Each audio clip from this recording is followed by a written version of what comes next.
Obama is America's cancer. Those were the venomous words Donald Trump spat across a crowded press room. Words meant to humiliate, to wound, to end Barack Obama's legacy once and for all. Within 3 seconds, the insult was trending on Twitter. Within 10 minutes, over 2.7 million Americans had seen the clip replayed on cable news. And by nightfall, Obama's name was everywhere again, dragged into the fire he thought he had left behind. But what Trump never expected was that Obama would answer. And when he did, his reply didn't just defend, it cut through like a scalpel, flipping Trump's attack into a moment the entire country could not stop talking about. Two men, two presidencies, one stage, and a clash so sharp it forced America to ask, what does true leadership look like? The air inside the East Room of the White House was heavy, almost routine. Reporters expected another carefully scripted press briefing, numbers about the budget, vague promises of negotiations, maybe even a staged laugh or two. But Donald Trump had other plans. He leaned forward on the podium, his voice dropping just enough to make the room lean closer, as if he were about to share a secret not meant for every ear. Then, with the cruel precision of a dagger, he hissed, "Obama is America's cancer." The words didn't just echo, they detonated. Pens froze mid-stroke. Cameras jerked into tight zooms.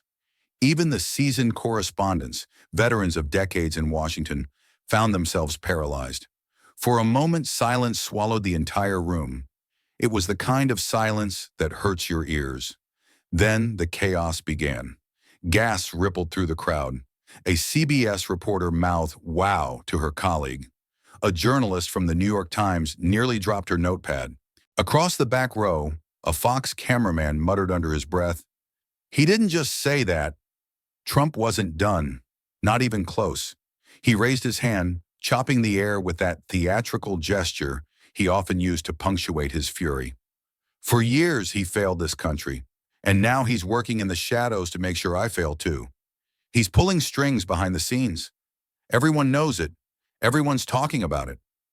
Reporters erupted, questions firing like gunshots. "Mr. President, do you have evidence? Are you saying Barack Obama is actively sabotaging your administration? Can you name sources?" But Trump cut them off with a growl. "I'm not suggesting, I'm telling you. Believe me, this is happening." He leaned back, lips curled in a half smile, savoring the chaos he had unleashed. The room wasn't breathing, it was boiling. Within minutes, the footage hit Twitter. Within 10 minutes, the words Obama and sabotage were trending side by side.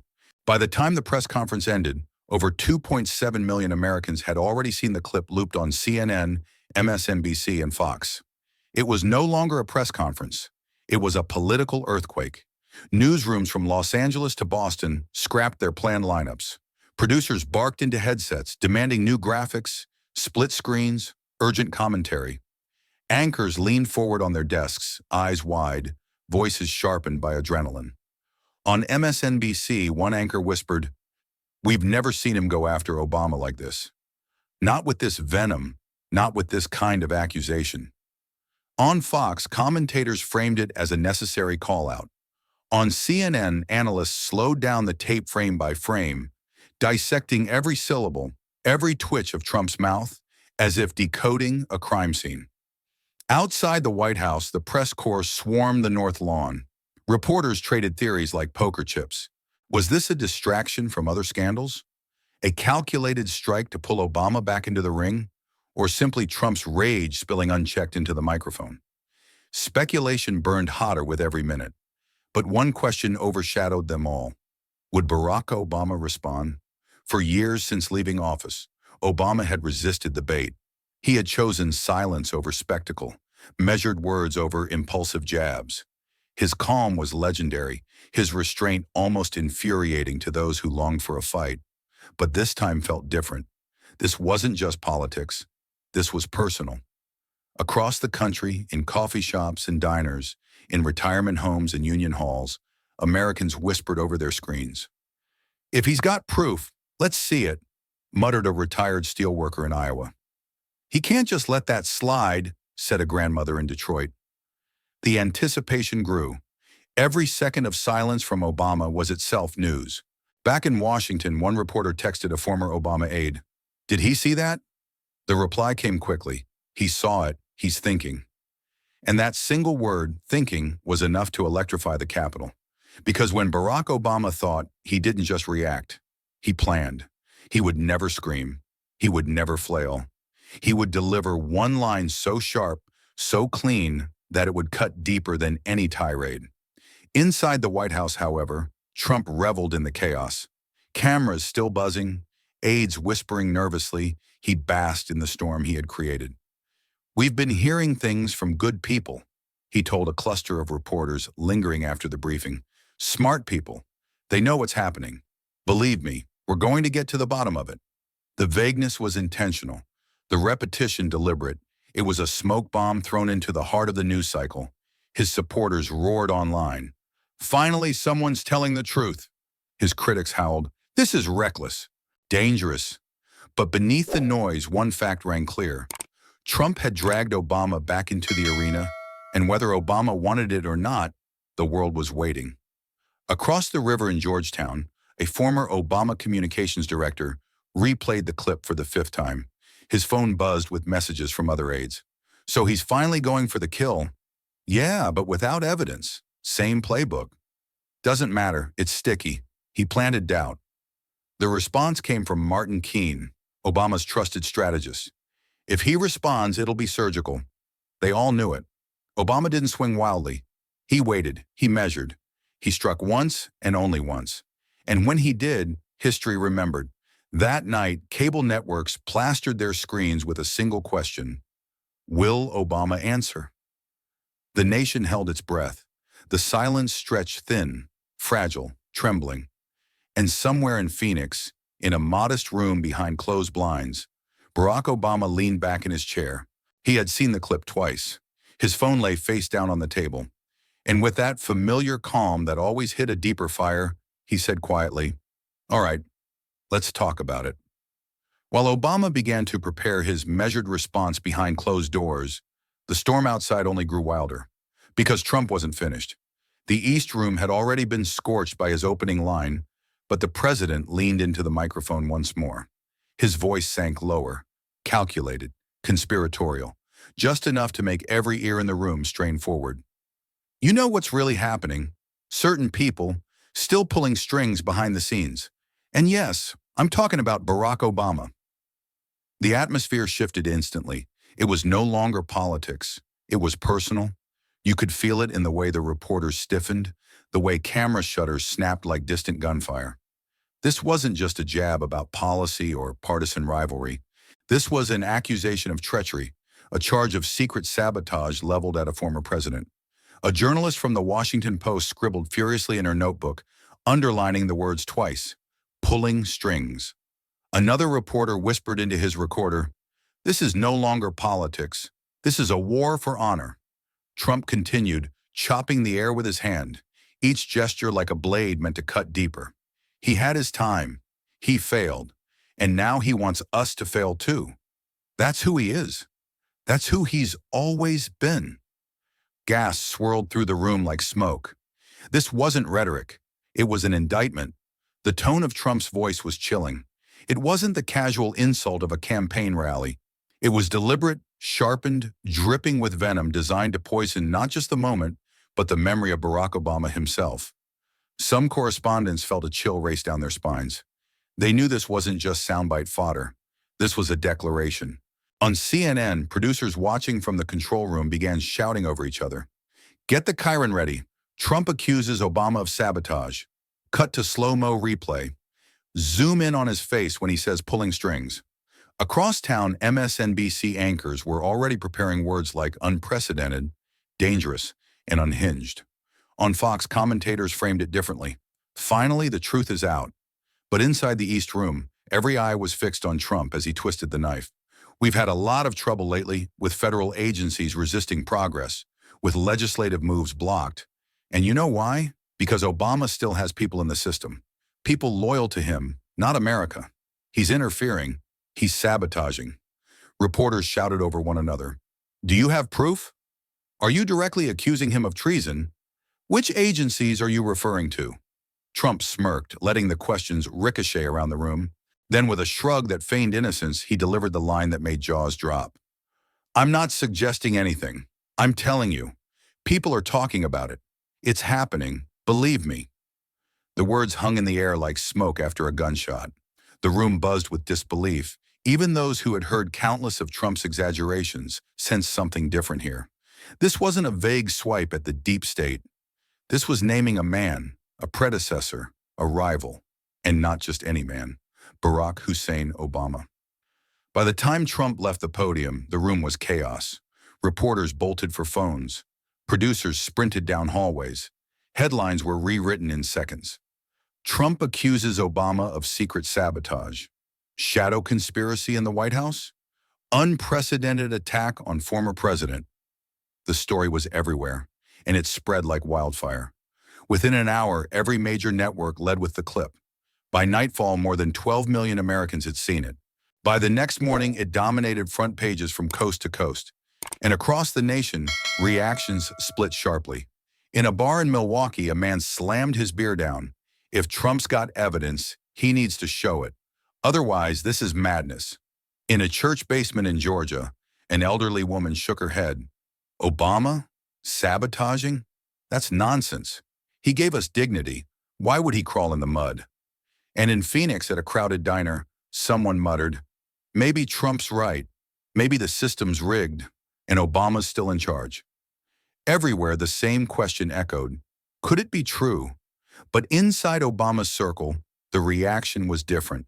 Phones buzzed relentlessly. Group chats exploded. Former aides sent frantic messages. He can't get away with this. If you let it go, it sticks. They'll believe it if you don't answer. In Chicago, at the Obama Foundation headquarters, blinds were drawn, voices hushed, tension thick.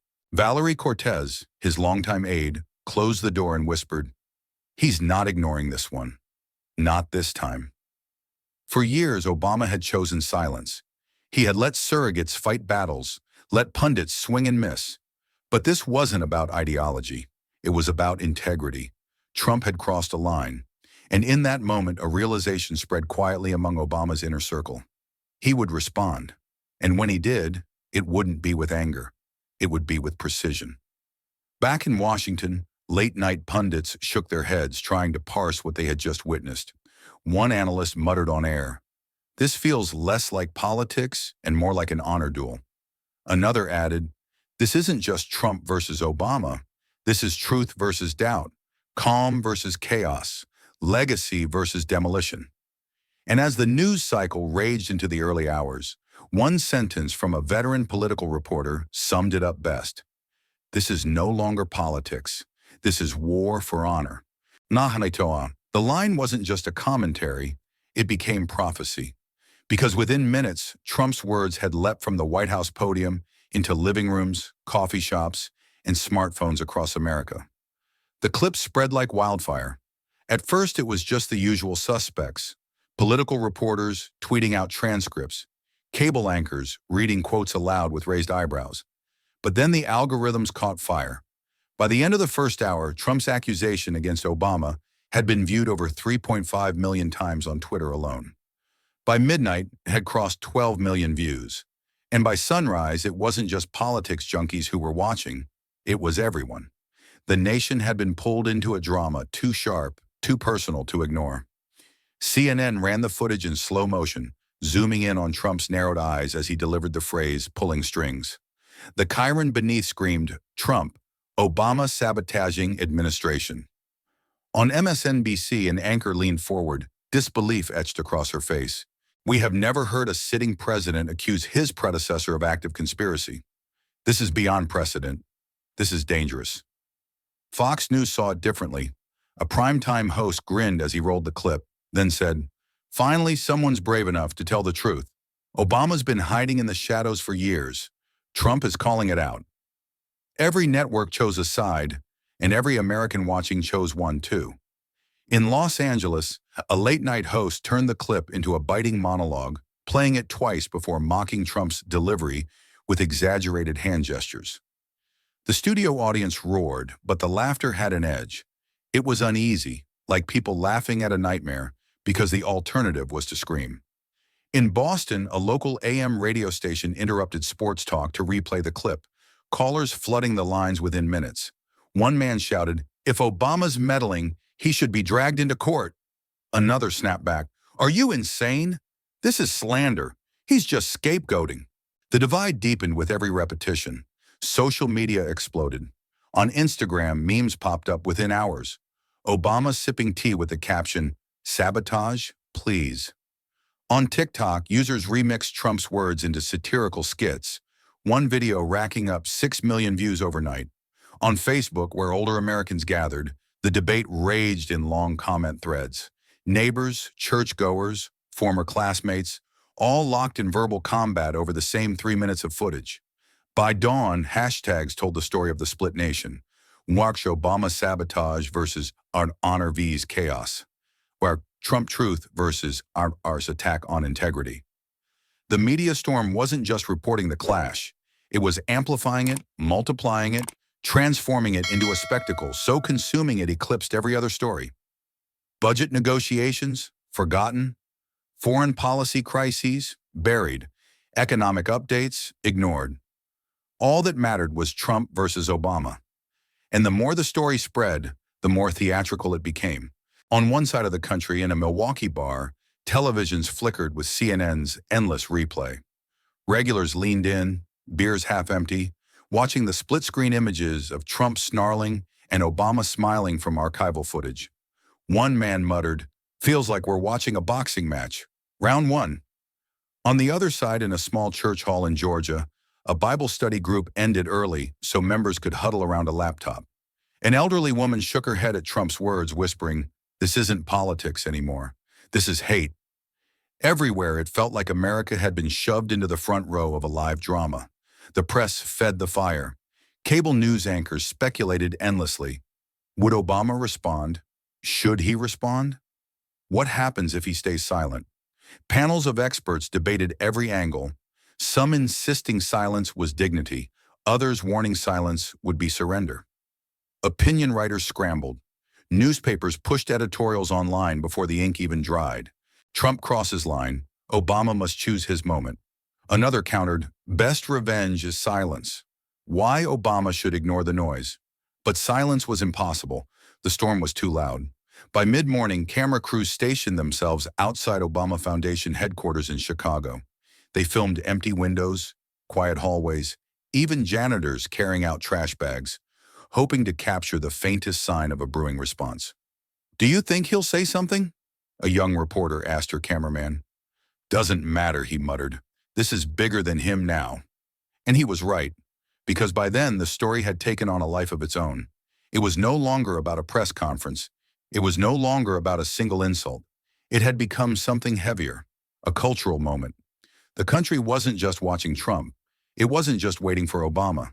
It was staring at itself in the mirror, asking whether leadership meant destruction or dignity, chaos or calm. Meanwhile, in Washington, Trump reveled in the chaos he had unleashed. He scrolled through his phone, seeing his words repeated in bold fonts, over dramatic music, across every platform. His aides whispered nervously about the risks, but Trump only grinned. For him, it was fuel. For the nation, it was fire. And as the media storm grew louder, one truth became undeniable. America was no longer watching the news. America was watching a show, a drama so raw, so consuming, that it felt scripted. Except it wasn't. It was real. And the next act was about to begin. The entire country seemed to hold its breath, because one question now loomed larger than any headline, larger than any debate. Would Barack Obama respond? In living rooms from Florida to Oregon, the conversations all sounded the same. "He can't just let that slide, can he?" a retired school teacher asked her husband as they watched the news over dinner. "He should rise above it," he muttered back. Silence can be stronger than words. But silence this time didn't feel like strength. It felt like surrender. And in Washington, Obama's old allies knew it. Phones buzzed relentlessly. Former aides huddled in late-night video calls. Their faces flickered in the glow of laptop screens, voices sharp with urgency. If he answers, it has to hit the mark. "No wasted word," said Martin Keene, the strategist who'd guided Obama through some of his toughest years. Exactly, replied Valerie Cortez, his longtime aide. This isn't about clapping back. This is about defending integrity. He only gets one shot. They all knew the stakes. Trump had thrown mud before, but this was different. This wasn't about policy disagreements or partisan jabs. This was about honor, about accusing a former president of conspiring against his own country, and honor once stained was nearly impossible to wash clean. Across the Atlantic, newspapers in London splashed the story across their front pages. Trump accuses Obama of sabotage. In Paris, a primetime anchor asked bluntly, "Will Obama defend himself or remain the gentleman above the fray?" Everywhere, the question burned hotter. On Twitter, analysts predicted scenarios and threads that stretched for pages. Obama might deliver a short statement, or a carefully worded op-ed, or, unthinkably, he might stand in front of a camera and go head-to-head with Trump's accusation. Speculation piled upon speculation. And yet in Chicago, inside the quiet walls of the Obama Foundation, the man himself said nothing. He listened, he read, he thought. For Obama, silence was not avoidance. It was calculation. He had always been the opposite of Trump. Where Trump lunged, Obama measured. Where Trump shouted, Obama considered. Where Trump sought fire, Obama sought precision. But even his closest advisors could feel it. The pressure building like a storm contained behind glass. Tasha Bryant, a former press secretary, finally broke the tension in one late-night meeting. If he does respond, it can't just be a denial. He needs to dismantle the claim so thoroughly that even repeating it sounds foolish. Heads nodded. The plan wasn't about winning an argument, it was about ending it. Meanwhile, out in the world, the anticipation was unbearable. At a diner in Iowa, a group of retirees sat around steaming mugs of coffee, watching the same clip play again and again on the wall-mounted TV. "If he says nothing, people will believe it," one man grumbled. "Not me," said the woman across from him, shaking her head. "I don't need him to say a word. I know who he is." But the truth was crueler than faith. In politics, even lies left unchallenged could harden into something resembling truth. And Trump understood that better than anyone, which was why his words were still looping endlessly across every channel. On Fox, commentators asked with mock innocence, "If Obama has nothing to hide, why doesn't he respond?" On MSNBC, pundits pleaded, "He must defend himself for the sake of history." On CNN, the debate was dissected minute by minute, almost frame by frame, as though history itself had been captured in that single press conference. By midnight, polls began trickling in. A shocking 27% of independents said they were unsure whether Obama was influencing the government behind the scenes. Not because they believed Trump's claim, but because Obama hadn't denied it. That number terrified his allies. "This can't wait," Valerie said bluntly. "Every day of silence gives oxygen to the lie." But Obama's answer was always the same. Not yet. The tension was unbearable. Inside cable studios, producers leaned on caffeine and adrenaline, keeping live feeds ready in case Obama's team released a statement at any hour. News tickers scrolled endlessly. Will Obama break his silence? In coffee shops, strangers argued across tables. In family kitchens, parents debated in front of wide-eyed children. America wasn't just watching politics, it was waiting for justice. And the waiting hurt, because every moment without an answer stretched the suspense thinner, tighter, sharper, like a violin string pulled to the breaking point. Somewhere deep down, even those who despised Obama found themselves curious. What would he say? Would he lash out in anger? Would he maintain his famous calm? Would he let it go entirely and risk being defined by silence? It was the cliffhanger of a generation. And in that suspended moment, when all of America seemed caught between outrage and anticipation, one truth became undeniable. When Obama finally spoke, the world would stop to listen. The only question left was when. The answer came sooner than anyone expected. Phoenix, Arizona. The desert sun burned sharp against the glass of the convention center where the National Education and Leadership Summit was underway. Inside, the mood was hopeful, far removed from the political storm consuming Washington. Teachers, community leaders, and students filled the rows, waiting for Barack Obama to take the stage. To them, this was supposed to be about classrooms, textbooks and broadband access for rural schools. But everyone knew, whether they admitted it aloud or not, that the shadow of Trump's accusation hung heavy over the room. Reporters had flocked to Phoenix like moths to flame. CNN vans idled outside. Local affiliates shoved their way in. Even international crews had crammed themselves into the back rows, their cameras hungry for a glimpse of Obama's face, his posture, his every micro-expression. When he walked onto the stage, the applause was warm, even joyful. He wore no tie, just a crisp white shirt with sleeves rolled casually to the elbow. He smiled as he shook hands with the moderator, waved to the crowd, and adjusted the microphone. If you didn't know better, you'd think it was just another speech. But everyone did know better. The country had been waiting 2 days for this moment. Obama began with stories, small, human stories, the kind he loved to tell. He spoke of a teacher in Detroit who had been buying supplies with her own paycheck. He described a classroom in rural Alabama where students shared a single outdated laptop. He praised the quiet heroism of educators who carried communities on their shoulders. His tone was calm, steady, measured, and for 20 minutes the storm outside seemed far away. But the reporters in the room weren't fooled. They knew the real story wasn't about pencils or broadband. The real story was whether Barack Obama would acknowledge the fire Donald Trump had lit. The questions came after the keynote, during the panel discussion.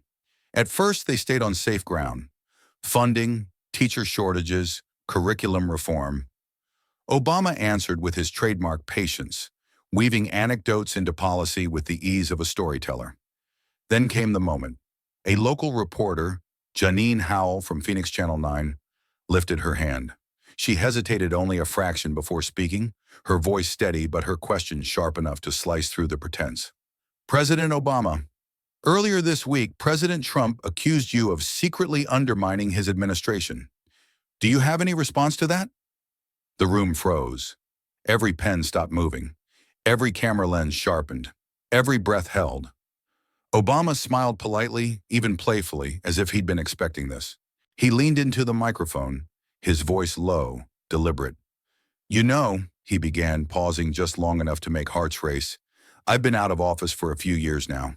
My focus is right here, on students, on teachers, on the next generation. I'm not spending my days plotting in some secret room, cooking up conspiracy theories. He let the words hang, light as smoke. A ripple of laughter rolled through the audience, small but knowing. Politics can get heated, he continued, but facts still matter. And the fact is, when you serve this country, you serve all its people, not just the ones who voted for you.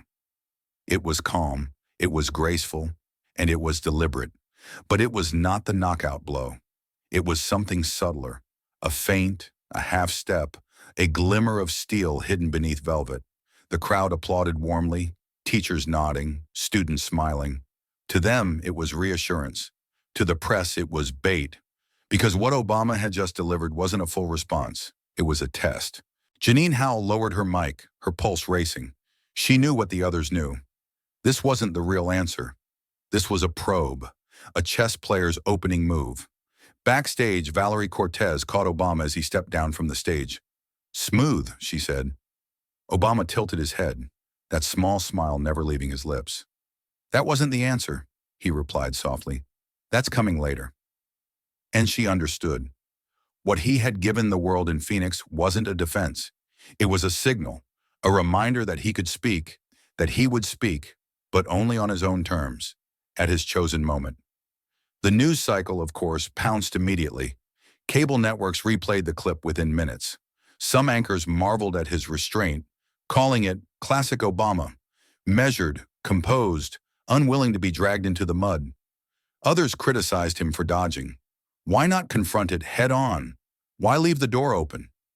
But beneath the chatter, something more powerful was happening. The public sensed it too, that Obama was holding something back. Twitter buzzed with speculation. He's waiting for the perfect stage. Instagram filled with memes of Obama sipping tea, captioned, "That's not the answer." Even late-night comedians picked up the thread. Obama basically said, "I'm not plotting, but stay tuned." The suspense deepened. By refusing to strike immediately, Obama had done something masterful. He had stretched the anticipation to breaking point. The silence that had weighed on the nation was no longer silence. It was a countdown. And as Americans went to bed that night, one thought replayed across living rooms, diners, and subway cars. If this was just the warm-up, what would the real answer sound like? Far away from the chatter, in a quiet office on the third floor of the Obama Foundation headquarters in Chicago, blinds were drawn tight. The city's glow pressed faintly against the windows, but inside only the low hum of fluorescent lights filled the silence. The atmosphere was different here. It was sharp, heavy, the kind of seriousness that felt closer to a battlefield than a nonprofit boardroom. It was Obama's war room. Around the table sat his most trusted circle: Valerie Cortez, Martin Keene, Tasha Bryant, and two younger aides who'd earned the right to be in the room. Each had a laptop open, screens glowing with headlines, tweets, live commentary. The air was thick with urgency. Obama walked in quietly, a navy sweater draped over his shoulders, not the polished suit the cameras loved. He didn't need it here. He sat at the head of the table, placed his phone face down, and steepled his hands. No one spoke first. They waited. Finally, Martin broke the silence. His voice was low, almost gravelly. "He didn't just throw mud. He accused you of sabotage. He's telling the country you're pulling strings, running a shadow government." Obama nodded slightly, his eyes steady. "This isn't noise anymore," Valerie added, flipping open her notebook.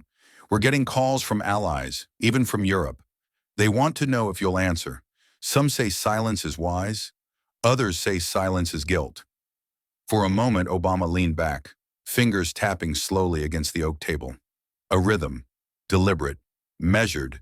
Each tap seemed to echo louder than the last. Then in a tone calm but edged with steel, he said, "I won't let them doubt my integrity."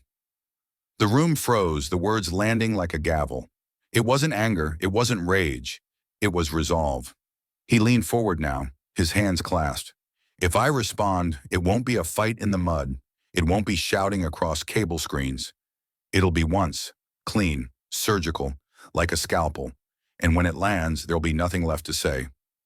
The aides exchanged glances. They'd heard that tone before. Back in campaign war rooms, in the tense nights before debates, in situation room briefings. It was the tone that meant Obama had made up his mind. Martin spoke carefully. "If you strike, it has to dismantle the whole thing. Not just deny it, disarm it. Make the accusation itself look ridiculous." "Exactly," Obama replied. "If I swing, it's not to trade blows. It's to end the fight." Valerie flipped through a list of potential venues. A press release, an op-ed, maybe a university event. But Obama shook his head. "Not print, not text. He used television, live. I'll answer in the same space, on camera. My voice, my face, my words." The room buzzed as ideas flew. PBS, CBS, a sit-down with a trusted journalist. Something controlled, measured, but impossible to twist. Tasha scribbled notes furiously. "We build it around facts, principles, not emotion. 3 parts: clarity, dignity, and one unforgettable line." Obama gave the faintest smile. "One line is all it takes. Something people will repeat tomorrow, next week, next year." The room quieted again, the weight of his words settling in. They could already sense history crystallizing in real time. Outside, the January wind howled faintly against the windows. Inside, the War Council pressed on. They debated networks, anchors, tone. Should he sit in a chair or stand at a podium? Should it be framed like an interview or like a conversation? Every detail mattered. Martin leaned forward. "We can't oversell it. If it feels rehearsed, it dies. It has to feel like truth spoken in real time. Calm, controlled, deadly." Obama nodded. "Not anger, not volume. Precision. Always precision." For nearly 2 hours, the group went back and forth, sketching outlines on whiteboards, drafting possible phrasing. They didn't write a speech. Obama hated speeches in moments like this. They built frameworks, structures, bones that he could flesh with his own cadence, his own rhythm. Finally, as midnight ticked closer, Obama stood. He looked around the table at the people who had guarded his legacy for years, who had defended him in silence more times than the public ever knew. "This isn't about me versus him," he said softly. It's about truth versus noise. If I don't defend that, who will? No one answered. They didn't need to. He gathered his notes, slid his phone into his pocket, and walked to the door. Before leaving, he paused, turning back just long enough to add, "We do this once. We do it right. And then we leave the noise behind." The door closed behind him, the echo lingering like a final vow. Inside, the aides exhaled, hearts pounding. They knew what came next. America had been waiting for Obama's answer. Now, for the first time, so had he. And the countdown to his strike had officially begun. The next evening, in a modest PBS studio tucked away on a quiet Phoenix street, the world's attention narrowed to a single room. The building itself was unremarkable. Beige walls, a squeaky glass door, fluorescent lights humming overhead. But inside Studio B, under the blinding weight of cameras and spotlights, history was waiting to be written. Obama sat calmly in a simple armchair, his posture relaxed, one ankle crossed over his knee. He wore no presidential seal, no grand stage, just a navy suit, open collar, and that same steady composure that had once carried him through crises of war and recession. Across from him sat Laura Dean, a PBS anchor known for her quiet toughness. She wasn't there for theatrics. She was there for truth. Producers whispered into headsets. Camera operators adjusted focus. A stagehand counted down with trembling fingers. 3, 2, 1. The red light blinked on. Laura began softly, easing viewers in with 2 questions about the education summit. Obama answered with warmth, praising teachers, weaving in anecdotes, making it feel, for just a moment, like a normal interview. But it wasn't. Everyone knew it wasn't, because the real question was waiting, heavy as thunderclouds on the horizon. Laura leaned forward, her voice sharpened. "Mr. President, earlier this week, Donald Trump accused you directly of undermining his administration. He said you were pulling strings behind the scenes. Do you have a response to that?" The studio went silent. Obama didn't rush. He didn't blink. He let the question hang in the air for 3 long seconds, long enough for millions of viewers at home to lean closer to their screens, hearts pounding. The silence was its own kind of power. Then, in a voice calm but edged with fire, he began. "Well, Laura, I've spent my career believing leadership is about lifting people up, not tearing others down. I haven't sat in the Oval Office for years. I'm not making phone calls to cabinet members. I'm not running a shadow government." He paused, his eyes narrowed ever so slightly. "That idea, that's fiction. It's a conspiracy looking for an audience." The words landed like a hammer. Laura pressed gently. "So you deny any involvement?" Obama leaned forward now, his tone tightening. "I'm saying it's dangerous, because when you repeat fiction long enough, some people start to mistake it for fact. And when leaders can't tell the difference between rumor and truth, bad decisions get made, decisions that hurt real people." He let that sink in, his cadence measured, his tone unwavering, and then came the scalpel. "And let's be clear, if a leader spends more time blaming their predecessor than solving the problems right in front of them, then maybe the issue isn't the predecessor." The lines sliced through the studio like glass breaking. Behind the cameras, a young producer mouthed, "That's the clip." Obama didn't gloat. He didn't smirk. He simply let the words linger, knowing their weight.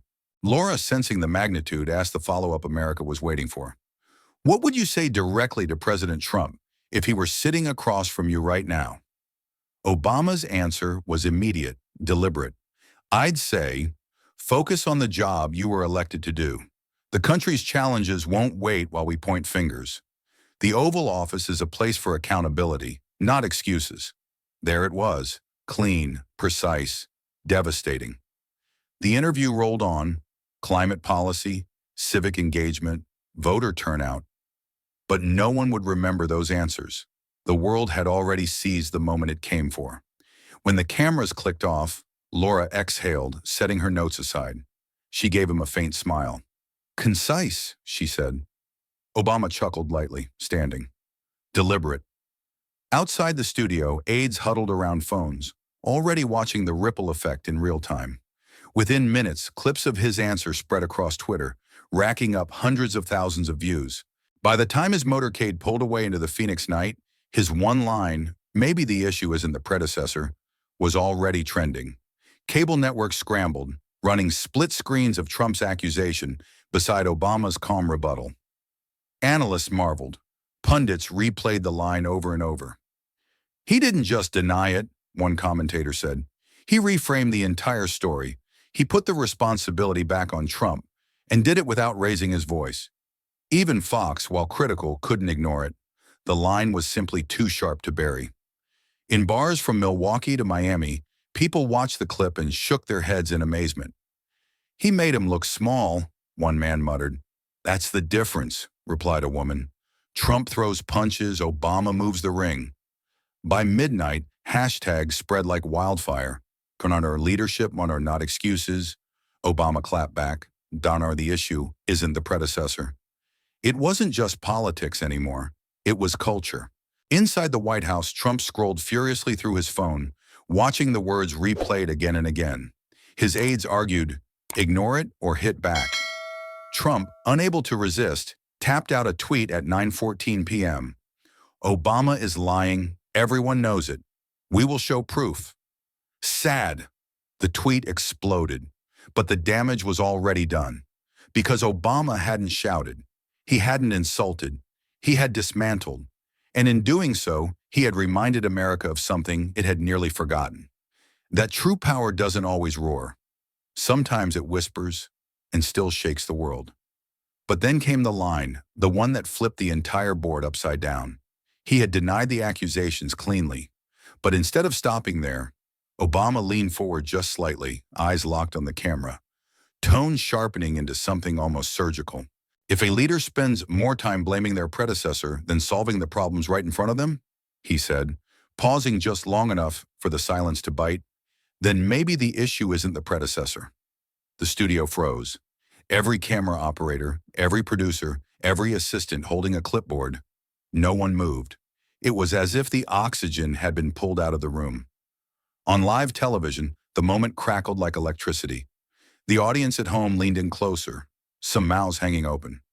On Twitter, where clips were already being cut in real time, the line exploded across feeds with captions like, "That's it." Laura Dean, the PBS anchor, blinked, realizing she had just been handed the sentence that would define the night. She let it breathe, resisting the urge to speak over it, because everyone watching knew it instantly. This was the strike, not a counterpunch, not a defense, a reversal. Trump had thrown a spear. Obama had caught it, turned it in his hand, and hurled it back, without breaking a sweat. In living rooms across America, people whispered to one another as if afraid to break the spell. He didn't even raise his voice. He just cut him to pieces. Cable control rooms erupted. At CNN, a producer shouted over the headset, "Get that line isolated! Rewind! Rewind! Run it in slow motion!" At MSNBC, a panelist put his hand to his mouth and said simply, "That's devastating." Even at Fox, where commentators scrambled to spin, the line played on repeat. One guest stammered, "He's dodging the question," but the clip's precision made it impossible to ignore. The internet caught fire. Within an hour, the soundbite had been clipped, subtitled, remixed. On TikTok, creators stitched Obama's calm delivery with footage of explosions and boxing knockouts. On Instagram, influencers reposted it with captions like, "Textbook leadership." On Twitter, the hashtag #LasShawas the issue isn't the predecessor trended alongside the Obama clapback. By midnight, the line had been shared more than 14 million times across platforms. In bars in Milwaukee, in church halls in Georgia, in coffee shops in Portland, people were talking about it, repeating it word for word. A middle-aged man in a ball cap muttered at the screen, "He just made Trump look small." A retired nurse whispered, "That's what leadership sounds like. No yelling, just truth." Even those who disliked Obama admitted it privately. The delivery was flawless.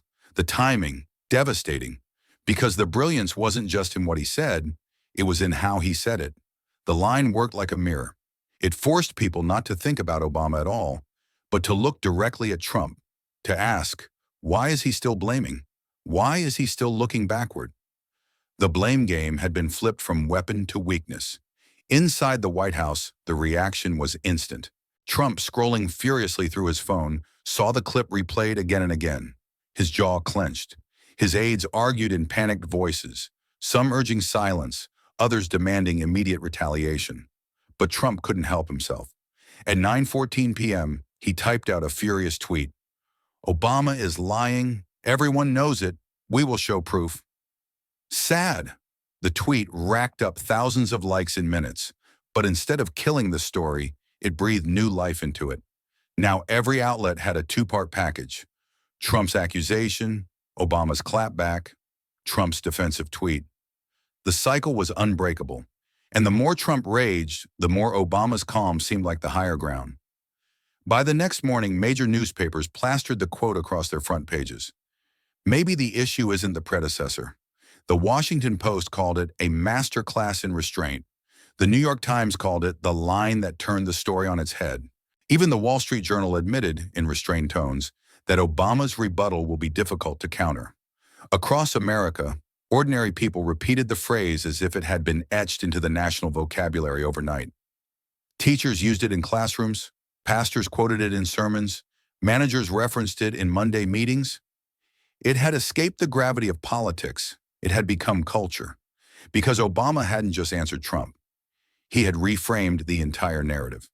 Trump wanted the story to be about Obama's supposed sabotage.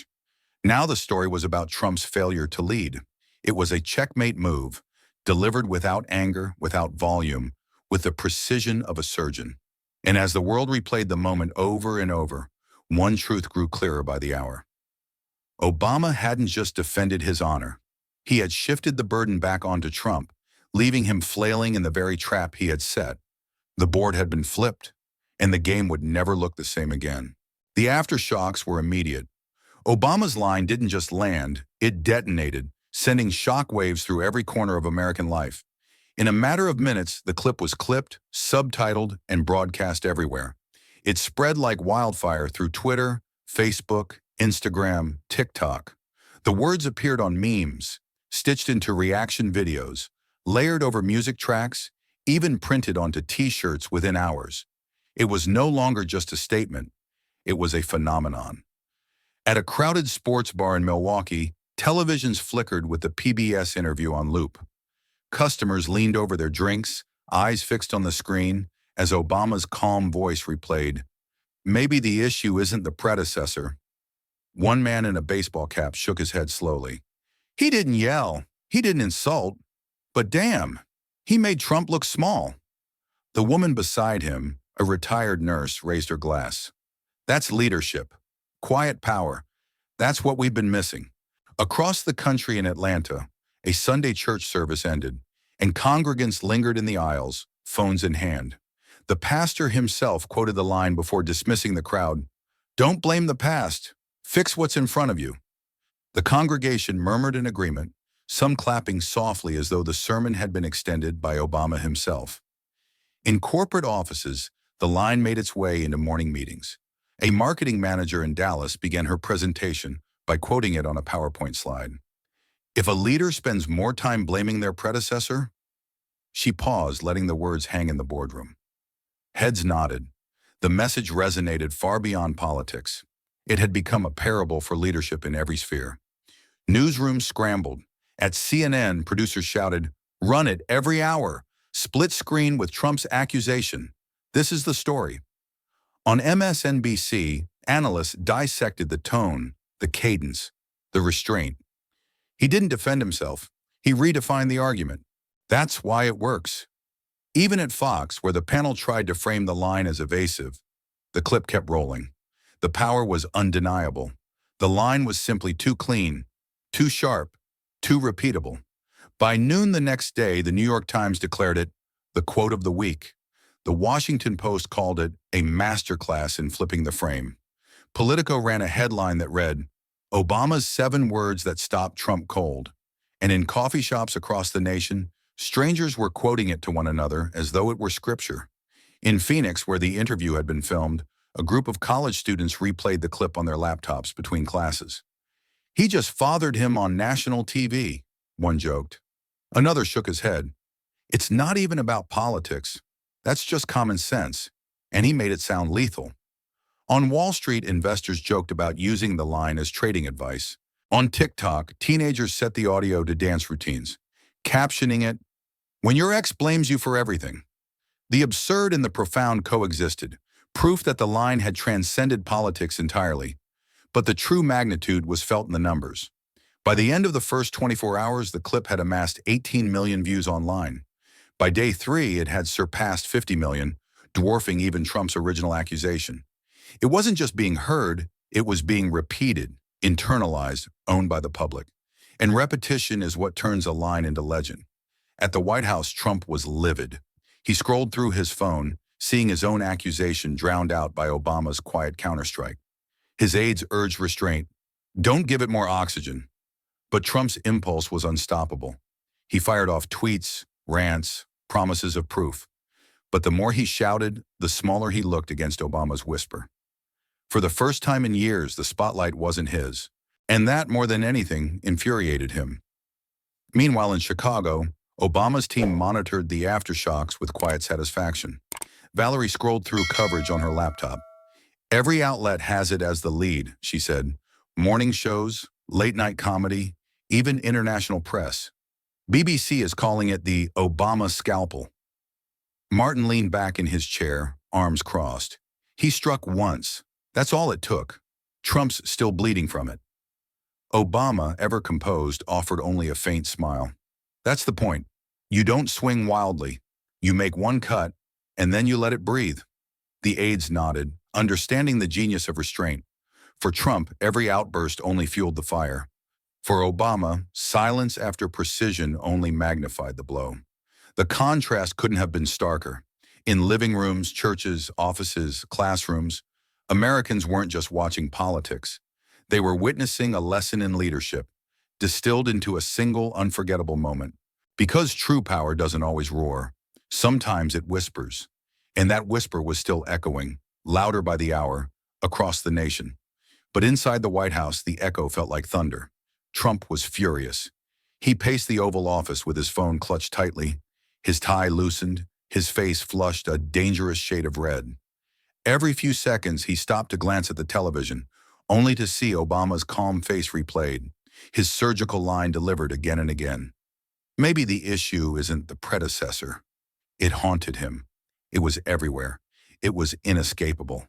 His communications team huddled in the Roosevelt Room, papers scattered across the table, the air heavy with panic. They spoke in sharp bursts, their voices overlapping in desperation. We have to ignore it. If we respond, we give it legs. No, we have to hit back. Double down, make him look guilty. Call for investigations. It's already spiraling. The more we talk, the bigger it gets. Trump stormed in, slamming his phone onto the table. The device buzzed with notifications, tweets, headlines, clips, all repeating Obama's words. He's lying, Trump barked. You all see it. He's lying. Everyone knows it. We'll show proof. An aide, voice trembling, tried to calm him. Mr. President, with respect, there is no proof. If we promise it and can't deliver, it will look worse. Trump waved him off, his hand slicing the air. Doesn't matter. People believe strength. People believe when you say it enough times. I'll tweet it myself. The room went silent. Everyone knew what that meant. Moments later, at 9:14 p.m., Trump's Twitter feed lit up the internet. Obama is lying. Everyone knows it. We will show proof. Sad. Within minutes, the tweet exploded across the platform, racking up tens of thousands of likes and retweets. His supporters cheered, convinced that evidence was imminent. But to the broader public, it only reignited the very words he wanted to bury. On CNN, a panelist smirked as the tweet flashed on screen. There it is. He just repeated the accusation, which means we're going to replay Obama's response right alongside it. MSNBC hosts shook their heads. Trump's keeping the wound open. He can't help himself. Even Fox, desperate to pivot, couldn't resist showing Obama's clip again, because Trump himself had dragged it back into the headlines. In living rooms across America, people laughed bitterly at the irony. He's making it worse, one woman muttered as she folded laundry. He just made sure Obama's line gets another 24 hours, her husband replied, shaking his head. Inside the West Wing, aides argued through the night.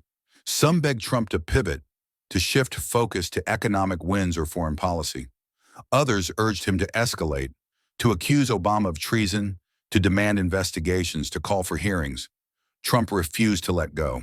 He spent hours scrolling through his phone, seeing the phrase, "Maybe the issue isn't the predecessor," repeated endlessly, spliced into memes, played over music, quoted by celebrities.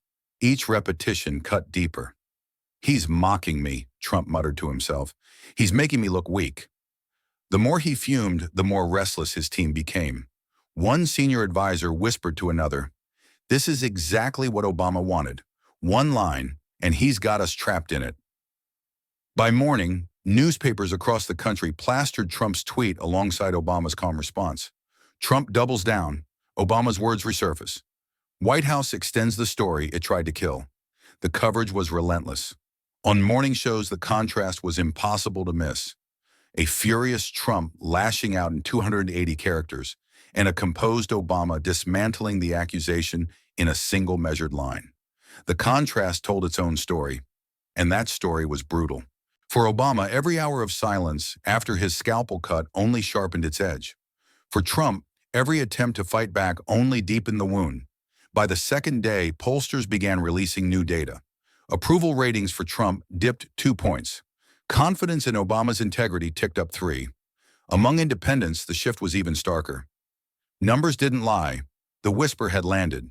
In a private conversation, one Republican senator admitted to a journalist, "It's not that Obama hit him hard, it's that he hit him once, and Trump's been swinging at shadows ever since." Meanwhile, at the Obama Foundation, the mood was calm but vigilant. Valerie scrolled through the latest headlines, her lips curling into the faintest smile. "Every time he tweets, it pushes the clip higher. He's doing our work for us." Martin leaned back, arms folded. "That's the genius. Obama spoke once. Trump's speaking 100 times, and every word makes him look smaller." Obama himself, ever composed, merely shrugged when asked about the frenzy. "We said what we needed to say. Now let the noise burn itself out." It was restraint. It was discipline. It was strategy. And it was working. For the first time in years, the White House felt cornered. Not by investigations, not by foreign crises, but by a single sentence delivered with quiet precision. And as the media cycle roared on, one truth became undeniable. The louder Trump shouted, the smaller he seemed against Obama's whisper. But then something extraordinary happened. The line broke free of politics. No longer confined to cable news segments or political op-eds, Obama's words slipped into the bloodstream of American life. They became a mantra, repeated in schools, in churches, in offices, on social media platforms, where politics usually felt like poison. Leadership isn't about blame. It was simple, it was memorable, and it was everywhere. On TikTok, teenagers lip-synced to Obama's calm delivery, pairing the audio with videos of friends fumbling excuses in everyday life.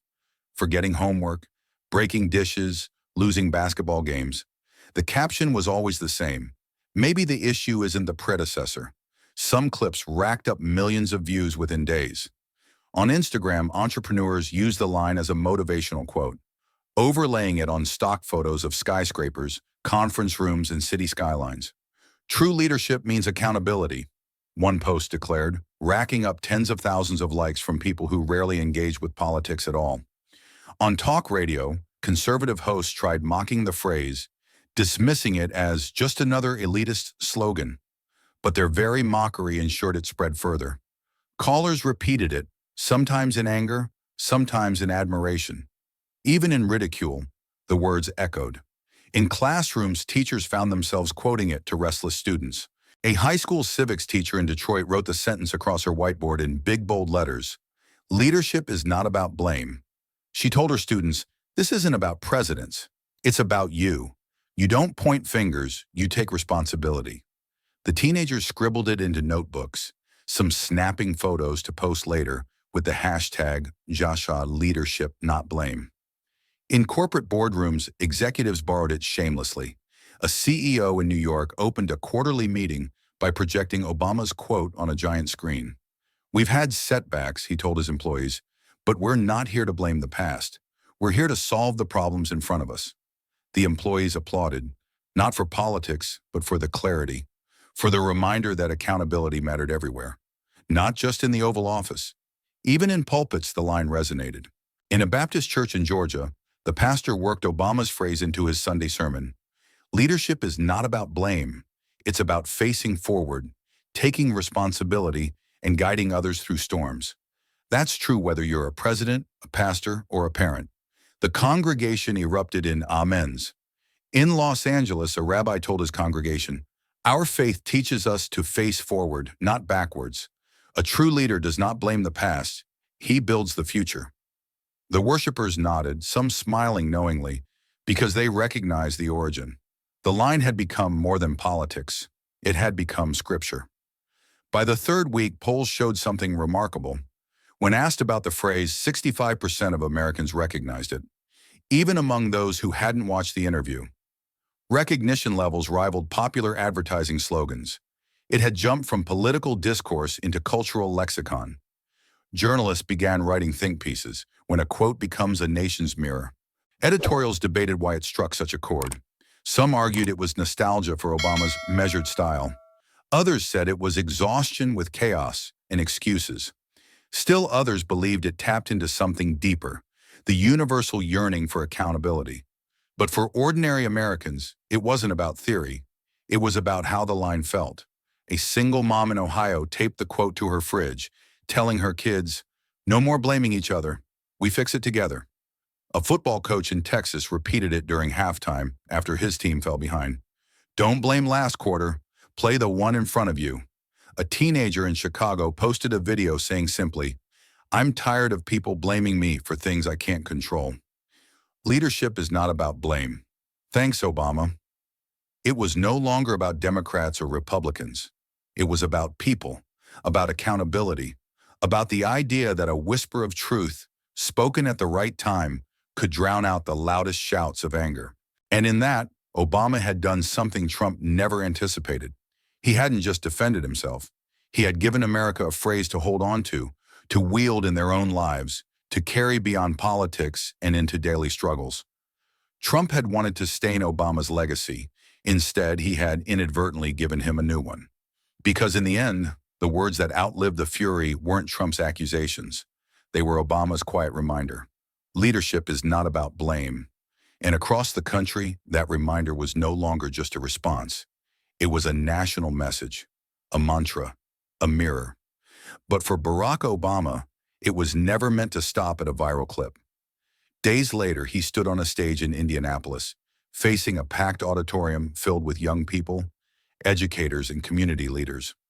The event had been scheduled months before, a youth mentorship initiative, a gathering meant to inspire the next generation. Yet as the crowd buzzed with anticipation, it was clear that everyone carried the storm of the past week with them. The whispers, the accusations, the clapback, it all lingered in the air like static electricity. Obama stepped up to the podium. The applause was thunderous, stretching on for nearly a full minute. He waited, smiling politely, letting the sound wash over him before raising a hand to quiet the room. "I know it's been a busy week in the news," he said, his voice calm but tinged with humor. The crowd laughed softly, releasing some of the tension. "And I know some of you came here tonight wondering if I'd have something to say about it."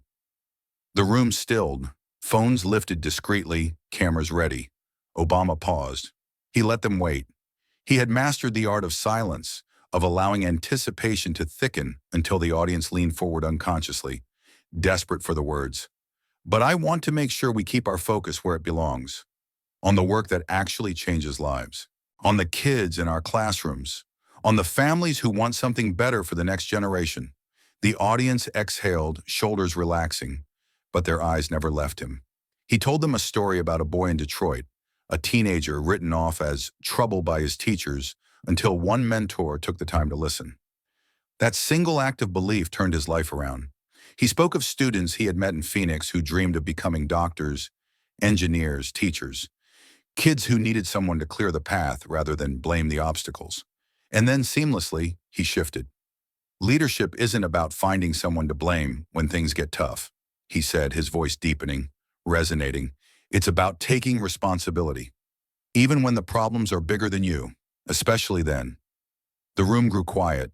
the weight of his words pressing into every ear, every heart. If you're in a position of authority, whether you're running a classroom, a company, or a country, people are counting on you to face forward, not look over your shoulder for someone to point at.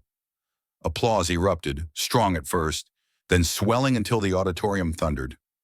Obama rested his hands on the podium, waiting, steady, as if letting the echo carry his message farther than his voice alone could reach. Then came the line, the one that would etch itself into the memory of everyone watching. You don't need a title to lead. You don't need a big desk or a fancy office. Leadership is how you respond when challenges come. Don't waste your energy pointing backward. Use it to move forward. For a second, silence. And then, an eruption of applause, louder and longer than before. The sound shook the rafters. Students leapt to their feet. Educators wiped away tears. Even the older faces in the crowd, men and women who had lived through decades of American political storms, rose slowly, clapping with the kind of reverence reserved for truths that strike the soul. Across the nation, millions watched on television or online. In retirement homes and diners and suburban living rooms, viewers sat a little straighter, their eyes moist. For them, it wasn't just about Trump or Obama anymore. It was about their own lives. It was about every time they'd faced hardship, every time blame felt easier than accountability. It was about their children, their grandchildren, and the kind of world they wanted to leave behind. A retired factory worker in Ohio whispered to his wife as they watched, "He's not talking about politics. He's talking about us." A grandmother in Florida nodded through tears. That's how you face life. Forward, not backward. The message had crossed boundaries of party, ideology, and generation. It had pierced through the noise of Washington and landed squarely in the hearts of ordinary people. In that moment, the clash that began with venom and accusation ended not with bitterness, but with clarity. Because the story was never really about Trump's insult. It was about the response, the whisper that became a roar, the scalpel that cut through the noise, the lesson that turned into a mantra for a nation. Obama closed his remarks with a simple nod, stepping back from the podium as the applause thundered on. Backstage, Martin handed him a bottle of water, his voice low. "That's going to be the quote," he said. Obama smiled faintly. "Good. Then let's make sure it's about them, not me." And with that, he left the stage, not as a man defending his honor, but as a teacher closing a lesson the country desperately needed. That leadership is not about blame. That silence can be stronger than shouting. That accountability, not excuses, is what carries a nation forward. And as the audience filed out into the Indianapolis night, as viewers at home turned off their TVs, one truth lingered in the air like a benediction. This wasn't just a story about Trump and Obama. It was a story about all of us, about how we face trials, how we rise above noise, how we choose to lead in our own lives, not by pointing backward, but by stepping forward. In the end, the clash between Obama and Trump was never only about politics. It was about the choices we make when the world turns against us. Do we waste our strength pointing fingers at the past, or do we summon the courage to shape what stands before us? True leadership in nations and in ordinary lives is measured not in the noise we make, but in the responsibility we claim. And when we choose to face forward, not backward, we discover the quiet power to build, to heal, and to lead by example. If this story made you pause, don't rush past it. Think on it. Share it. Pass it to someone who knows leadership is proven in storms, not excuses. Subscribe to Harrison Stories, where whispers can shake empires. Tap the bell, because the next reckoning isn't calm. It's sharp, and it might change how you see leadership forever. This story is a fictional dramatization born from real struggles, real voices, and the timeless battle between blame and accountability. Any resemblance to actual people or events is symbolic, crafted for reflection, not for record. Thank you for watching. Leadership isn't noise, it's responsibility. This is Harrison Stories.